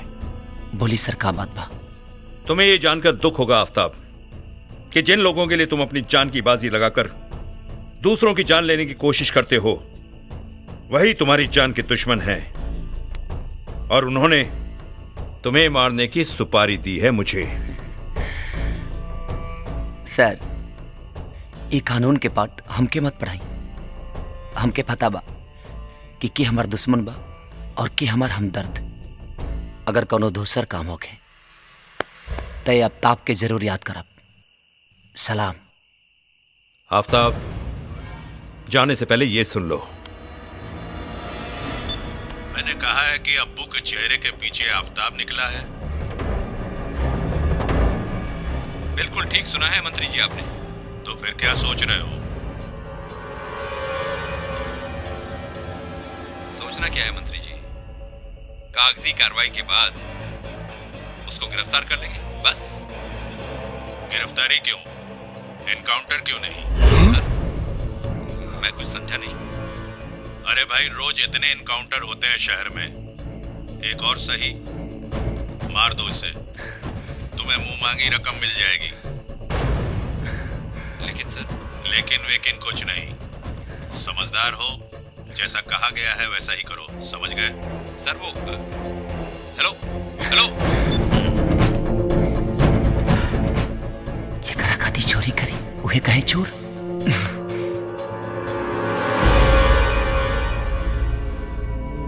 मेरी सलाह मानो, अपने आप को कानून के हवाले कर दो, सरकारी गवाह बन जाओ। मैं तुम्हारे साथ हूं। सर, अब वो अपन काम करी और आज से आफ्ताब अपन काम करी।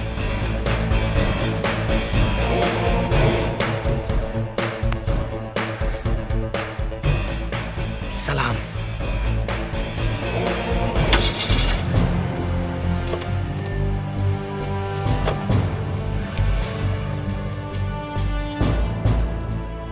हम पुलिस वाले लोहे को लोहे से काटना बहुत अच्छी तरह जानते हैं।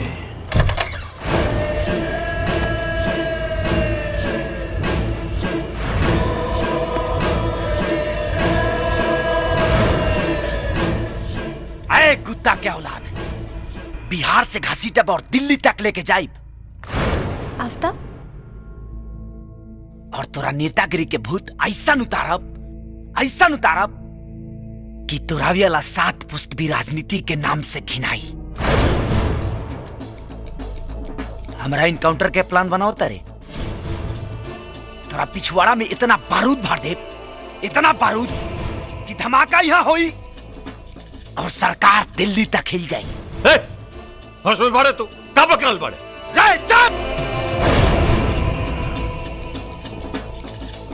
ना तो तोरा बॉडी में इतना छेदा करब कि डॉक्टर भी कंफ्यूज हो जाए कि कौन छेदा कौना कामयाबेला।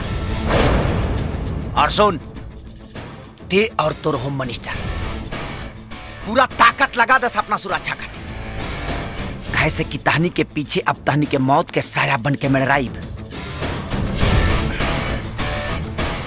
और तहनी के खोदल कब्र में तोहनी के दफनाइब।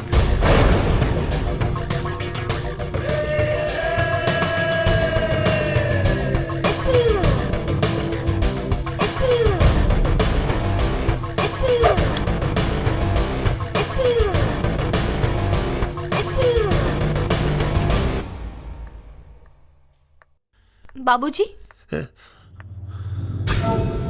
देख देख ले बेटी, देखी है आफ्ताब बा कैसन धमकी देके गेल बा हमरा, और तू बेटा एकरे से प्यार करे ले। अरे ये भाई ससुरा के सच्चाई तो राउर भी हमरा सामने आ गई बाबूजी।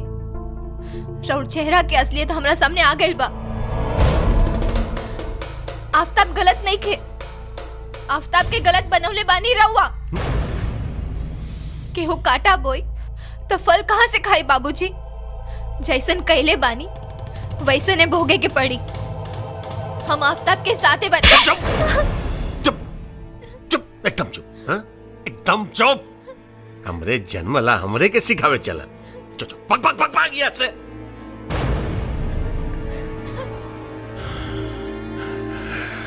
ससुरा सही कह जाला रे, वक्त बुरा इला पे साया भी साथ छोड़ दे बेला।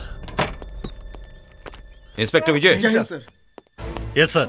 एक गुप्त सूचना के आधार पर हमें यह खबर मिली है कि चुनावी सभा को संबोधित करते समय आफ्ताब होम मिनिस्टर और विधायक भानु प्रताप दोनों को मारने वाला है। सुरक्षा के चारों तरफ कड़े इंतजाम करवा दो और हो सके तो आफ्ताब को रंगे हाथों गिरफ्तार करो। यस सर, मैं आपको विश्वास दिलाता हूं कि मैं आफ्ताब को किसी भी कीमत पर गिरफ्तार कर लूंगा। फर्ज और कानून के हिफाजत के लिए अगर मुझे उस पर गोली भी चलानी पड़ी तो मेरे हाथ नहीं कांपेंगे sir. I am proud of you inspector Vijay. Best of luck. Thank you सर।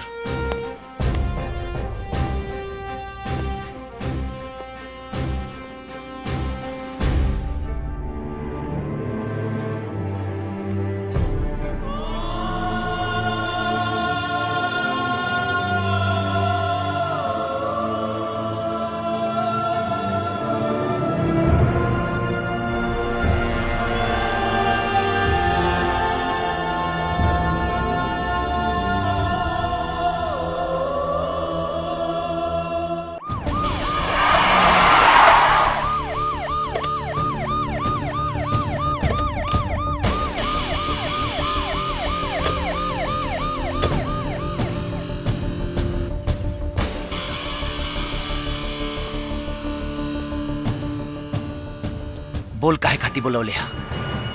हमरे माई से थम के दूर कर देले। अब ते का चाहता रे? देख भाई, पुलिस के पता चल चुकल बा कि तू होम मिनिस्टर और विधायक भानु प्रताप के मारे वाला बाड़े। अपने आप के कानून के हवाले कर दे, ना तो एकर परिणाम अच्छा ना होई। ते हमके धमकी देता रे कि सलाह? अगर धमकी देता रे तो तोरा धमकी से हमरा पर कौनो असर पड़े वाला नहीं है, और सलाह देता रे तो ओकर कौनो जरूरत नहीं है। ते अपन काम कर, हम अपन करब, चाहे ओकर परिणाम कुछ भी होके। तो सुन, भाई के नाते समझावल हमार फर्ज रहे। अब तू इंस्पेक्टर विजय के सुन। अगर तू कानून के अपना हाथ में लेबे के कोशिश भी कैले तो हमरा पिस्टल से निकलल गोली ना देखी और ना सोची कि सामने वाला अपराधी के छाती हमरा भाई के है। तो चला दी है गोली। बाकी हम ओ दोनों राक्षसन के छोड़े वाला नहीं खी। कैसे कि जब हम एक बार ठान ली लेना तो वो घटना के अंजाम दे के ही दम लिहिला। पगला गल बाड़े तू। अरे दिमाग खराब हो गइल बा तोर। बेमौत मरल चाहत बाड़े तू। अरे हम तोरा भला खातिर सोचतानी और तू समझत काहे नहीं के? अरे हम तोर भाई है, दुश्मन ना। बस कैसन भाई और कैसन रिश्ता? तेगो कानून के रखवाला हुए और हम कानून तोड़े वाला मुजरिम। अरे तोर हमारा रिश्ता तो वही दिन खत्म हो गई जहिया ते आफ्ताब के अब्बू के रूप में देख ले। बस तोर और मोर रिश्ता चल मान लेनी। पुलिस और मुजरिम खत्म हो गई, लेकिन वो माई के बारे में सोच के देख तू। अरे वो माई के का हुई जोन आज भी आफ्ताब के इंतजार में पल पल आंसू बहा दिया, लेकिन अब्बू के इंतजार में ना। देख भाई, अभी भी बकवा सब ठीक हो जाए। हम कहता नहीं सब ठीक हो जाए, बस तो अपने आप के कानून के हवाले कर दे। ई नहीं खे हो सकत।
भाई डरोगा।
निकल ससुरा, कहाँ मारे तू लोग, निकल।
रुक जा आफ्ताब, तू हमरा के ना मार सकेलस।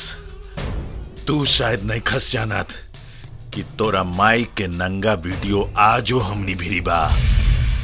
एने तू हमरा के मरबे और काल पूरा बाजार में उस सीडी फैल जाई, याद रखिए। आफ्ताब भाई, ई सीडी मिल गई, ठोक दो। ना आफ्ताब ना।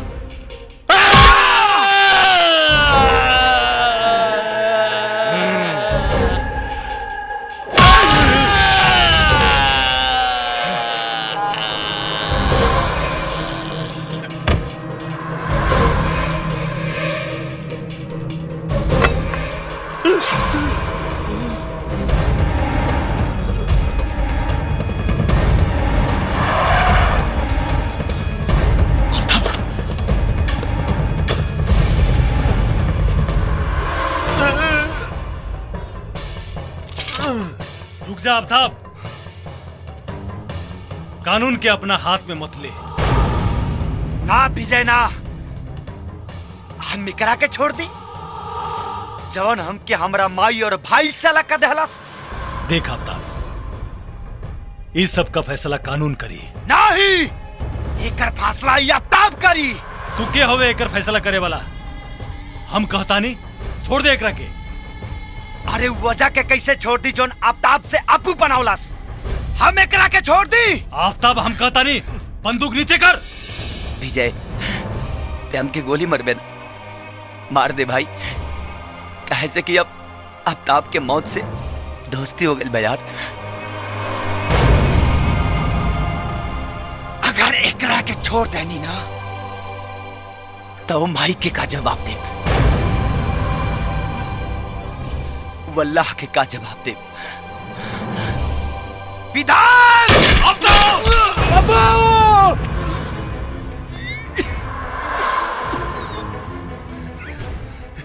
बेटा मत जाओ कर पीछे, अगर कोनो गलती नहीं के मुझे भी खेलस सब हमरा इशारा पे के भाई।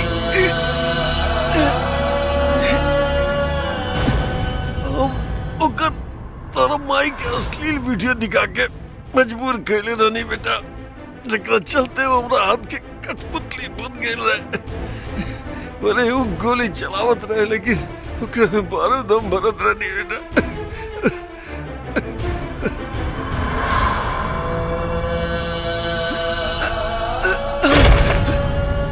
माई ओकरा कोनो गुनाह नहीं के, ओकरा माफ कर दे बेटा।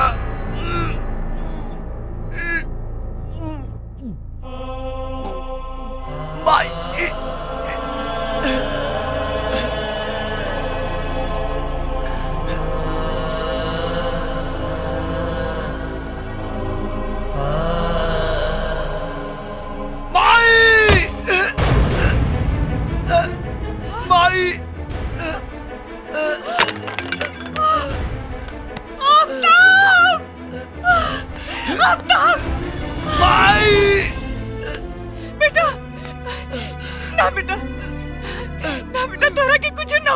भाई मरता हम वही दिन गए रहनी चाहिए तू घर छोड़ के आइलू और आज तई खाली शरीर जाई। माई माफ कर दिए माई, हम तो बात ना मननी लेकिन ई बात के हमके खुशी बा माई। जवन मंत्री विधायक तो के बेइज्जत कैले और दोनों के मार देनी माई, और इंतकाम पूरा कर देनी माई, पूरा माई। हमके कौनो अफसोस नहीं के अपने कहला पा, लेकिन एक बात की तकलीफ बा माई।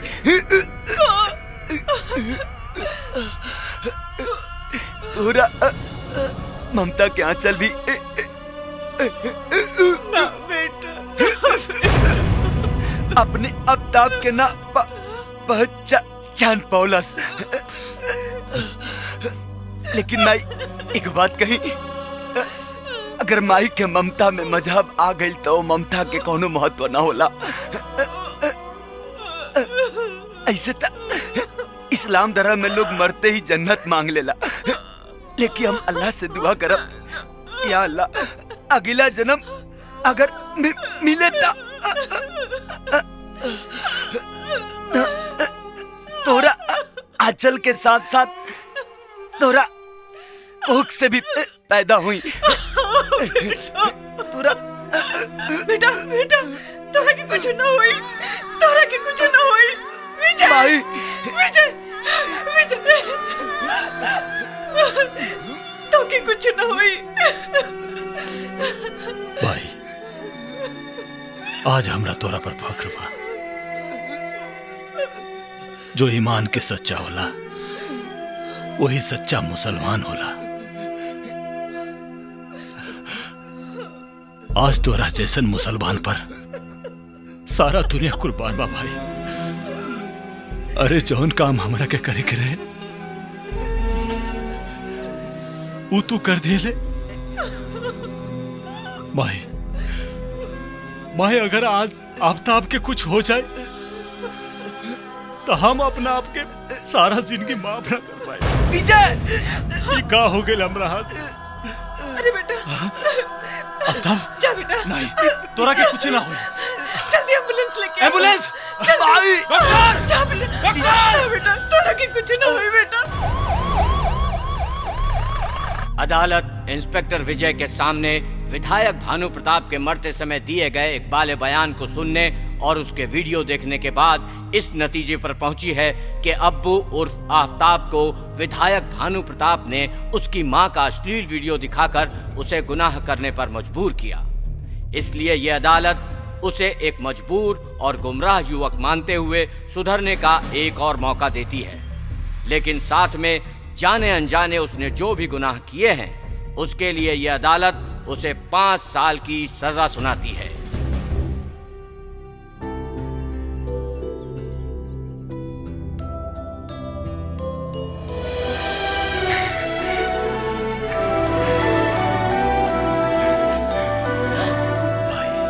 सलाम भाई।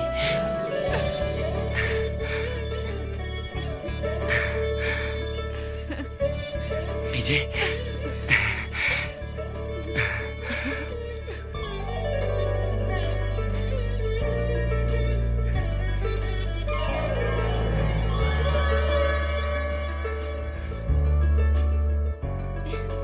अरे यार अब तू लोग जालो हमारे के हनीमून के तैयारी करे दलो।